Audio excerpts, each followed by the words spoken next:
अगला जो टॉपिक है हमारा वो है रिवर्स इंजीनियरिंग। अब रिवर्स इंजीनियरिंग डिफरेंट है हमारे री इंजीनियरिंग से, यानी कि हमारी जो री इंजीनियरिंग वाली वीडियो अगर आपने देखी है इसके पहले तो उसमें देखा होगा कि रिवर्स इंजीनियरिंग री इंजीनियरिंग के अंदर एक स्टेप है, लेकिन रिवर्स इंजीनियरिंग यहाँ पर एक अलग ही टॉपिक है। तो देखिए हम देखते हैं कि रिवर्स इंजीनियरिंग होता क्या है। So reverse engineering is used to analyse existing system to understand their structure, behavior and design in order to improve, reuse or rebuild them efficiently।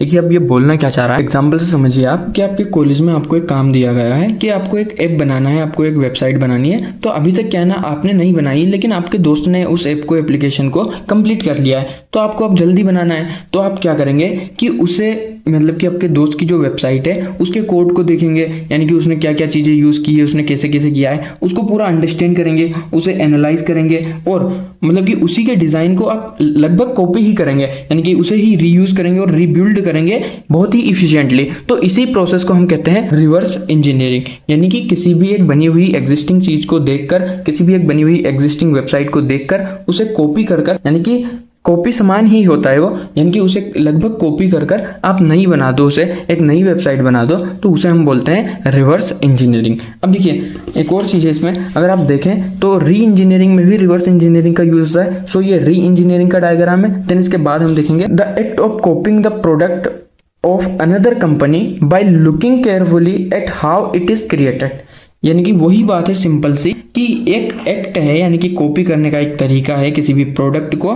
किसी भी एक कंपनी ने एक अलग पीस बनाया, कोई भी टॉय बनाया, तो उसी को कोई दूसरी कंपनी कॉपी कर ले, उसी को देखकर उसके जैसा ही एक और कोई ऑब्जेक्ट बना दे, तो उसे हम बोलते हैं रिवर्स इंजीनियरिंग। देन इसके बाद हम देख लेते हैं reverse engineering is taking something apart to see how it works so you can copy it or fix it, यानी कि अगर आपके पास कोई भी टॉय था या फिर कुछ भी ऑब्जेक्ट था, तो यानी कि वो या तो खराब हो गया तो आप दूसरे को कॉपी कर यानी कि दूसरे टॉय को देखकर उसे सुधार लेंगे, या फिर आपको एक नया ही बनाना है तो उसे कॉपी कर नया बना लेंगे, तो वो चीज़ें भी रिवर्स इंजीनियरिंग में आती है। देन इसके बाद देखते हैं एकदम बेसिक स्टेप्स है इसकी।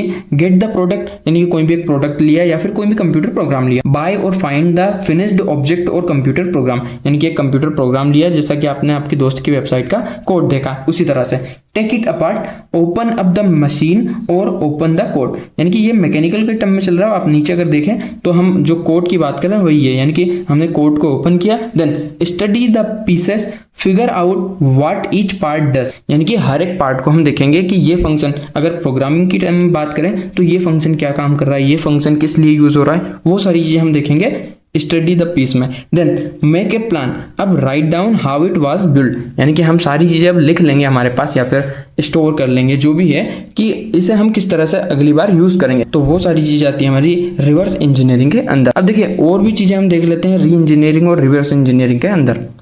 तो देखिए बेसिक सी चीजें लिखी हुई है कि reverse engineering is equal to understand the software, software को समझना उसे कॉपी करने के लिए या फिक्स करने के लिए। री इंजीनियरिंग जो होता है वो होता है understand plus improve the software, यानी कि उसे हम पूरा कॉपी तो करेंगे, यानी कि वही चीज तो हम यूज कर रहे हैं लेकिन उसे इम्प्रूव भी कर देंगे, लेकिन उसकी फंक्शनैलिटी नहीं बदलेंगे। बस इतना ही हमारा रिवर्स इंजीनियरिंग और री इंजीनियरिंग, यानी कि सिर्फ कोड को समझते हैं और उसे कॉपी करते हैं, इसमें समझते हैं एंड इम्प्रूव करते हैं जितना हो सके। सो ये चीजें आती है हमारी री एंड रिवर्स इंजीनियरिंग के अंदर। अब अगर दोनों के बीच में डिफरेंस आता है तो आप किस तरह से उसे लिखेंगे, तो देखिए reverse engineering understand the software, reengineering का होता है improve the software plus understand the software.